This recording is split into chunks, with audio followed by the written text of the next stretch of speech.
And we're back. All right. Missing pantry doors right over here in the kitchen, so that's open. In the living room, everything looked fine. This is also. What is that? Oh, that's the closet out front. That's also missing some doors. I just put it in the wrong place. The office looks good. Original flooring. Family room looks good. That window back there, it's got some extra weather stripping on it. It's got an AC unit in it. I didn't want to pry it open because it's hard to open because they've stuffed all that in there. But they're newer windows, and certainly I don't think there's any issues with it. Laundry room was fine. Master bedroom was fine. Master bathroom, just a little bit of caulking up by the sink. Just a little bit of grout down by the floor of the shower that we want to get cleaned up a little bit. Bathroom 2, the common bathroom, that drain stop is really hard to pull up, and so it works, but it's hard to do. Again, a little bit of grout at the bottom of the shower that we want to get cleaned up. I'll talk about your heaters in a second. Bedroom 2, just some original flooring, some paint on the flooring, a hole in the closet door. Bedroom 3, original flooring, closet doors missing. On the interior, you've got a beautiful wood-burning fireplace, a beautiful chimney that looks like it was done yesterday.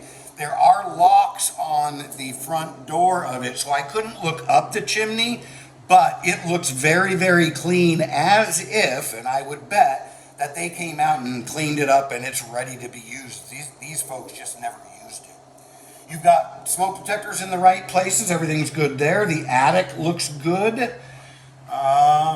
Here is where you can see, and it'll be better to see in the picture when you get the report. There's a little bit of indication of moisture under the sheathing where that soft spot was. And there's that hole. The gray or black you're seeing is actually the roof paper that goes underneath the shingles. So it's still well protected. We don't have any moisture coming in here, but that obviously creates a soft spot in that plywood. And that's right next to the chimney. It's right next to the chimney. Okay, so I think there was something in the sour disclosure, and we'll go ahead and look back. There was some mention of something that was done to the chimney area. Well, that's a brand new chimney. Yeah. So maybe there was some water that got around that. Yeah.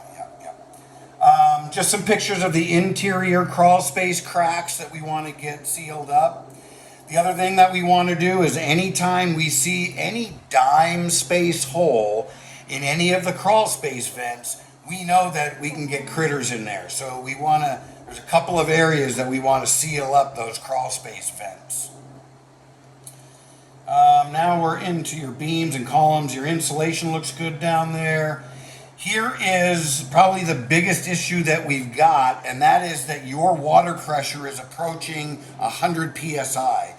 It shouldn't be over 80. Anything over 80 we're concerned about. Your plumbing itself looks good with copper and PEX plumbing, but it still needs to be brought down below 80, and so I'm going to recommend you get a plumber in here who can install a water pressure regulator to reduce that pressure down to 70 psi or below. Your water heater data plate, I understand it's newer. I will tell you exactly how old it is. I like the fact that we've got a drip pan underneath it because it is in the interior of the home, but it's not plumbed to the exterior of the home in case it starts leaking and you're not here. So what I'm going to suggest is you put an audible moisture alarm in there that'll let you know in this house if it ever incurs moisture. The only problem with that is if you two are sitting in Spain and you can't hear it.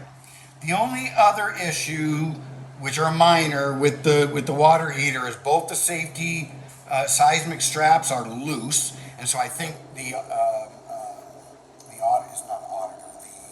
appraiser might point that out. And then this is your pressure relief valve, which should extend all the way down to no more than within 6 inches of the floor. Because if that goes, that means there's something wrong with the water heater, and it's going to throw 300+ degree water down and out. And so we want to minimize that. So